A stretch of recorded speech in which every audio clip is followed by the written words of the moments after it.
Hey there everyone, Dr. Beth Westy here, and I want to talk about carbs for menopause, how many carbs you should eat, type of carb, that type of a thing, and really focused on women who are in perimenopause, menopause. Again, for any reason, it's not just about your age, it is about either the phase of life or if you've had a surgery or something that kind of pushes you into menopause. That stuff happens, your hormones change, you get this new body that you don't know how to work with. Well, I have a webinar for you. I'm going to be doing a deep dive into this information. There's going to be the link below this video where you can click sign up, free webinar. This is just like a tiny sliver of information for what I'm going to be diving into in this webinar. It is amazing the content that women learn when you actually learn how to start working with your body instead of fighting against it. And there's so many women that they cut their carbs out. They cut nutrient groups out thinking that it's going to help them lose weight, but really they're letting their body go into a depletion mode, which causes the female body to store fat. Sort of backfires on you. Yeah. So here we go. In this webinar, I'll put the link below. I'm going to be diving into a lot of this information, carbs for menopause. I'm going to talk about proteins. I'm going to talk about intermittent fasting, but for tonight, I want to talk about carbs for menopause, how many carbs you should be eating, what kind of carbs, all that stuff. So first off, your body does need carbohydrate. It is necessary for energy. Your brain runs off of carbohydrate.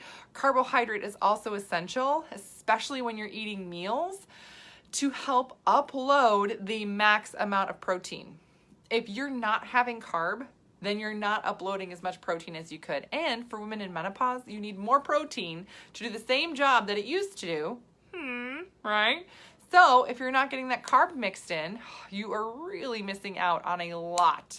So really important that you're getting carbs in, especially for menopause. Now, again, I'll be doing that deep dive in the webinar, so you can click that link and sign up for that free webinar.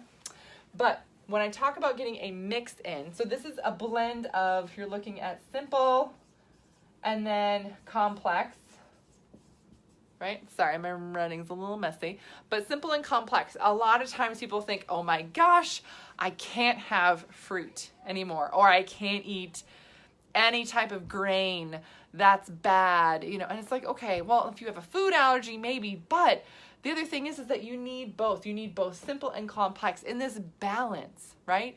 So equal amounts of both of them to really help your body function at its best. And especially for women that are going through these hormonal changes, it is essential that you're giving your body the energy it needs. If you cut out like simple, so this is going to be like fruit, right? If you cut out all fruits, your body enzymatically loses the ability to process fruits correctly. And then all of a sudden you just have a piece of fruit one day, your body doesn't know what to do with it, so it's going to store it for you, which is not what you want, right? No. Complex as well. Again, this is going to be, grains, potatoes, right? Rice, sweet potatoes, quinoa, all that good stuff. Those are complex carbohydrates, but it's really important for women that when they're in perimenopause, menopause, that you're getting carb and you're getting that balance of it, right? Otherwise, if you shift to one or the other, that's really tough on the system to process correctly. So, little secret there. Again, in my webinar you can click the link below to find out more. But in my webinar, I'm going to be diving into even more on this. And then there's carb cycling. Now, this is a tactic that I will be explaining in detail in the webinar. And this actually forces your metabolism to burn more carb.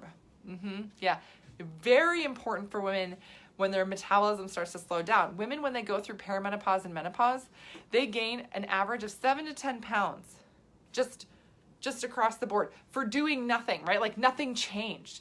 It's not like you stopped working out. It's not like you started eating crappy. No, these are women who, they go to the gym. They're still eating healthy. They're eating the same way. But because their body is so different with menopause, it just slows everything down and you store, hence the gain of 7 to 10 pounds. So how do you combat that? How do you counteract that?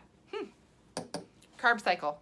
Carb cycle forces your metabolism forward, forces your body to burn carb and really, really move things forward. So I'm going to be detailing that out, exactly how to do that in the webinar. So you can click the link below, join up. Now, if for some reason you aren't available at the time of having the webinar, still sign up.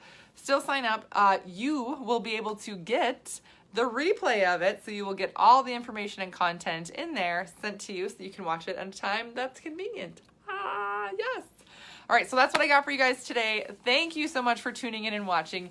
If you know anybody who could use this information, please send them this video. My mission is just to educate women on how they can use their nutrition to work with their bodies instead of fighting against it. I do have other resources out there. My book, The Female Fat Solution, is on Amazon. Podcast, The Female Health Solution. So tons of different places that you can get info. But this webinar, I am going to be doing a deep dive. So click the link, sign up today, send this to somebody else that you know could use it, that's been struggling with menopause. And I will see you guys later. Have a great night.